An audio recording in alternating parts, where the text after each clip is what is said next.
Hello folks, welcome back to the channel, and you join me for this video in the Honda Jet. We're heading to Spain, en route to Gibraltar later on, that's another leg, and then to Morocco. And as you can see, hopefully on the camera, I'm in the Bigscreen Beyond version 2E again. I think it kind of says a lot really, the fact I'm showing this on the channel and using it a lot, considering I do have higher end headsets. Now don't get me wrong, I'm not going to sugarcoat it, the Pimax Dream Air looks better than this. It absolutely does. It's also a lot more money though. But there's just something about this headset that keeps me coming back to it. Even though I have headsets which are sharper and look better. I think it's a combination of a few things. The first one, the Bigscreen Beyond, it just looks so frigging cool. I know it shouldn't matter, but I think it's the combination of it looking cool and it feeling really premium. I do think this headset is built better than the Dream Air.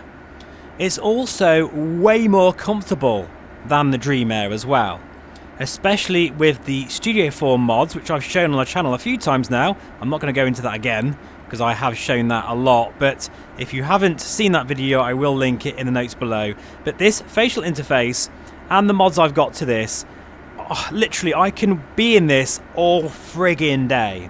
So I think it's those combinations, with the fact also that this is a lower resolution. I know that sounds strange, but being a lower resolution at 2.5K per eye means right now, I'm not sure if you can see the FPS on the screen, you probably can't.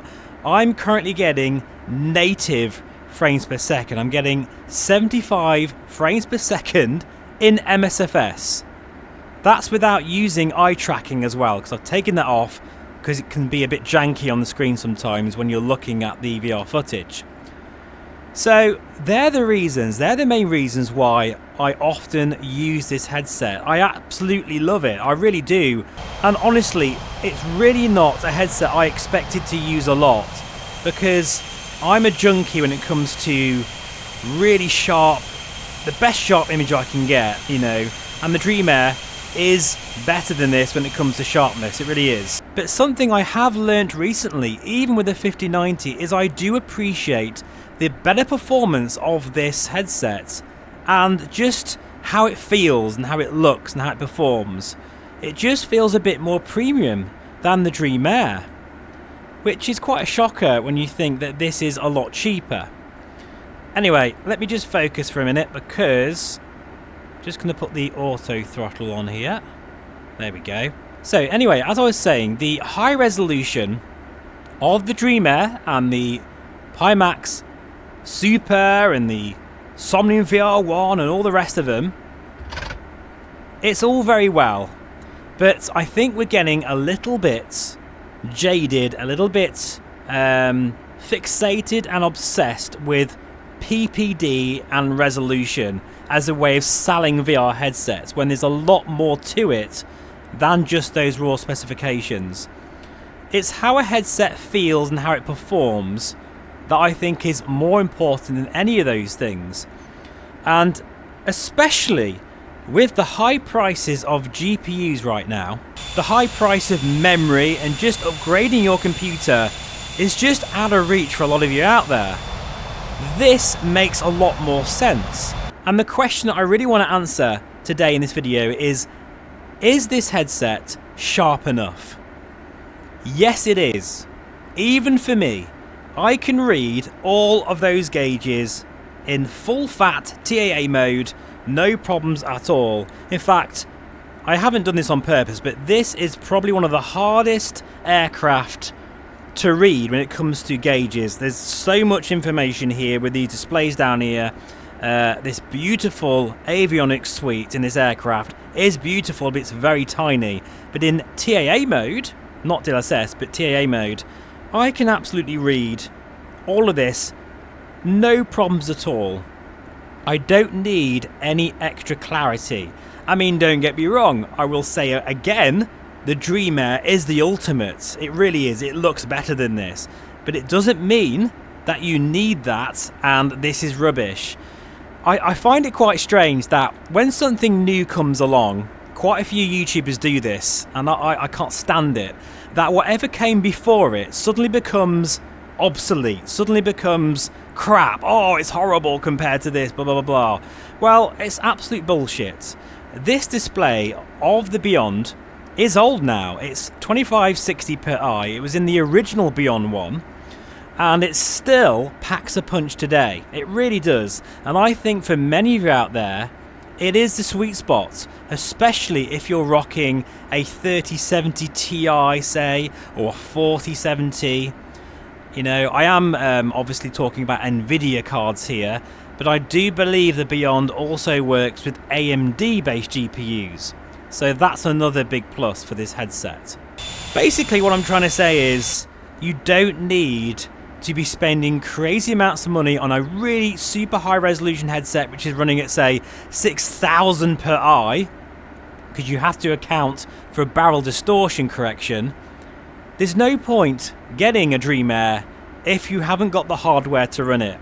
And even with a 5090, which I've got right now, I can choose any headset I want. I've got the full sort of variety of headsets. I'm very lucky. I know I'm very lucky. Although I do work friggin' hard on the channel. You know, it's not all just fun and games and it being very easy. Honestly, YouTube content, especially at this level, is friggin' hard work, folks. It really is. And I will be taking a break soon. I just have to, because I'm starting to burn out. But I just had to make this video and make it very loud and clear that the Beyond 2E, with eye tracking now, which works really well with this facial interface, by the way, because it can be a bit janky. My eyes are really close to these lenses, which means the eye tracking also works.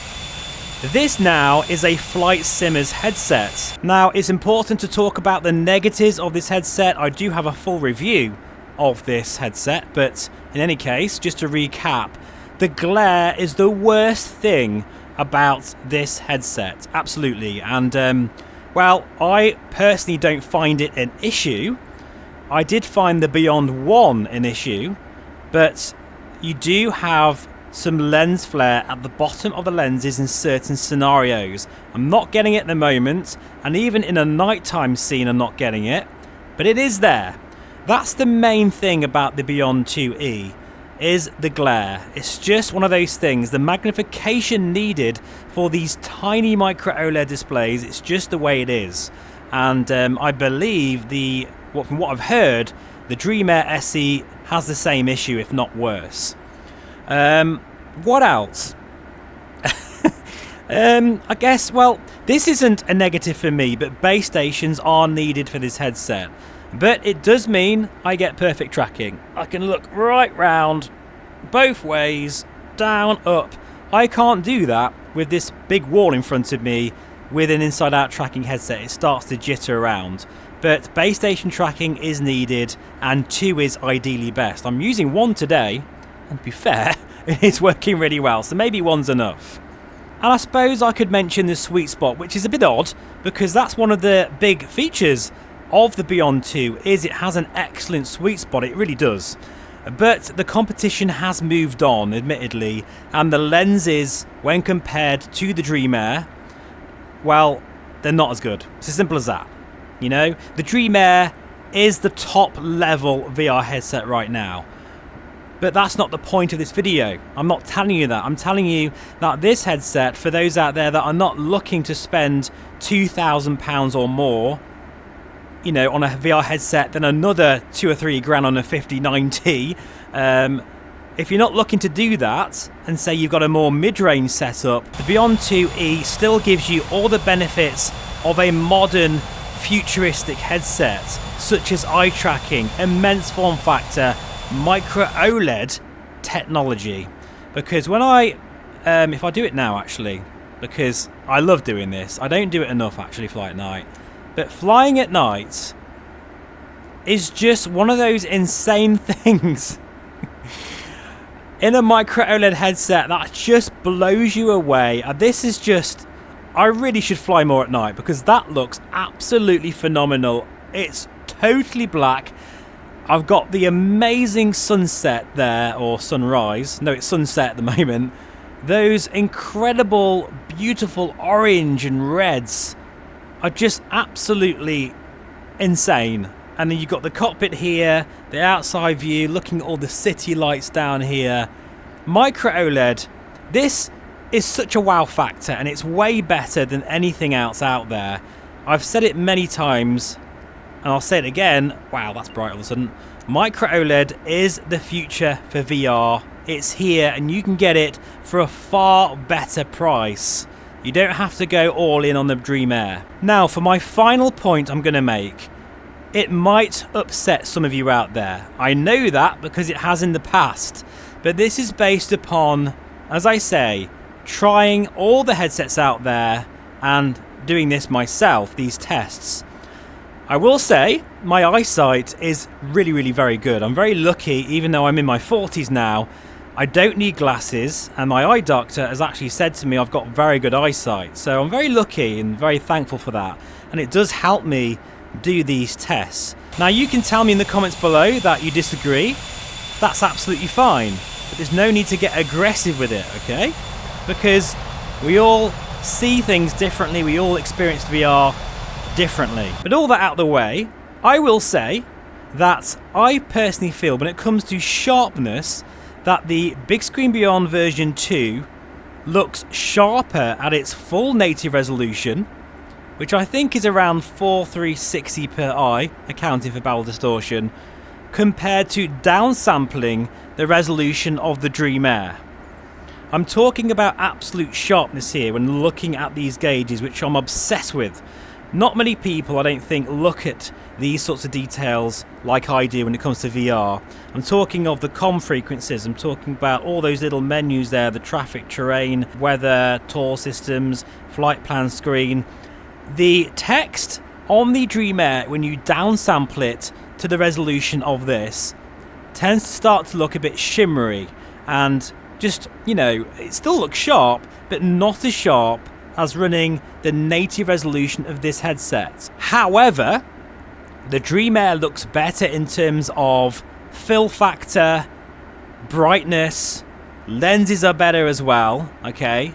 So overall, the Dream Air still retains what's special about that headset.